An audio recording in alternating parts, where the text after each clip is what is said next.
জিনিসটা খুবই গুরুত্ব সহকারে। এটা আমাদের অনেক আসলে আগে ছাত্রদের মুখস্থ করতে হবে, এখন তো বয়স হয়ে গেছে, এখন আর ওইরকম নেই। আগে এগুলো মুখস্থ করতে, আর এখন মানে বয়সের বা বাড়িতে বিভিন্ন কর্ম কাজ বাড়ার কারণে এখন আর ওই মুখস্থ শক্তিটা কমে গেছে, এখন দেখে দেখে করা। আমরা এই মাঝে মধ্যে এই কিতাবগুলো পড়তে হাসিল করবো এবং মাঝে মধ্যে এটা আমরা মোতালা করবো।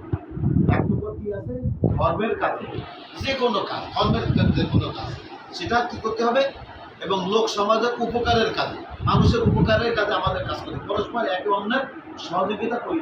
এই জায়গায় কিন্তু আমরা অনেক সময় নিজের স্বার্থবাদী কাজ করি, অন্য চিন্তা করি না। এটা কিন্তু মানে একজন আখলাকালা মুসলমানের চরিত্র।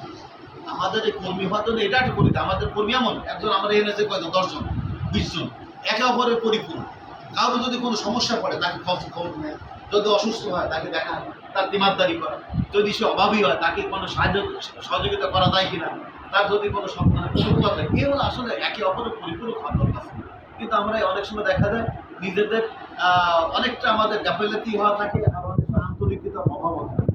সেই কারণে এই জিনিসগুলো আমরা অনেকটা পিছনে পড়ে যাই। কিন্তু এই কাজগুলো যদি আমরা একনিষ্ঠ একক মানে আমরা সুন্দর মানে একেবারে দিলের থেকে একমাসের সাথে যদি কাজগুলো করি, আমার মনে হয় যদি এক জায়গায় যদি 50 জন ব্যক্তি হয়, তো একটা এলাকাকে সে কন্ট্রোল করতে পারে, একটা দেশকে পরিবর্তন, সমাজকে পরিবর্তন করতে পারে, একটা বড় ধরনের কাজ করতে পারে। এই জন্য আমাদের ধর্মের কাজে, সমাজের উপকারের কাজে পরস্পর একে অন্যের সহযোগিতা করি। কিন্তু 1 নম্বর এই হলো প্রথম গুণাবলী। দ্বিতীয় গুণাবলী, অসৎ কাজে, পাপের কাজে, অন্যায় অত্যাচারের কাজে একে অন্যের সহযোগিতা সাহায্য করা যাবে। এর বিপরীত ভালো কাজের আমরা সহযোগিতা করব, ধর্মের কাজে সহযোগিতা করব, কিন্তু এর বিপরীত যেটা আছে সম্পূর্ণ এর থেকে আমাদের বিরত থাকতে হবে।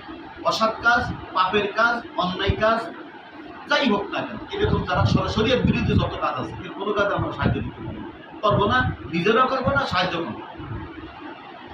দুঃখে কষ্টে, ওই একবার আমার এই মহল্লা, আমার কাছে এই মহল্লায় গানের সামনে মানে এই মানে খেলাধুলা, আমি এই সমস্ত সামনে দিই না, তারপর আমার পরে খেপে গেল, তখন আমি লিখি শোনা, আমি তো কে বিষয় ট্রাই করি, সেই সমস্ত আমি সামনে দিই। যদি দিল্লির কাছে হয় মাহফিল কর, অন্য কিছু হয়, মানুষ একদম অসুবিধা বলছে, অসুস্থ হয়েছে, আয় সেটা দেবো, কিন্তু এই সমস্ত বাজার কাজ আমি দেবো না। এটা সদস্য মানে একজন কর্মীর শুধু স্পষ্ট ভাষা দিতে, এখন সমাজ থেকে মানে মানে পিঠ বাসে বড় বড় নেতা আইছে, এনে ভয়তে বা এনে ভয় পাওয়া যাবে না। সদস্য জীবনে কাউকে ভয় পায় না, আল্লাহ ছাড়া কাউকে ভয় পায় না।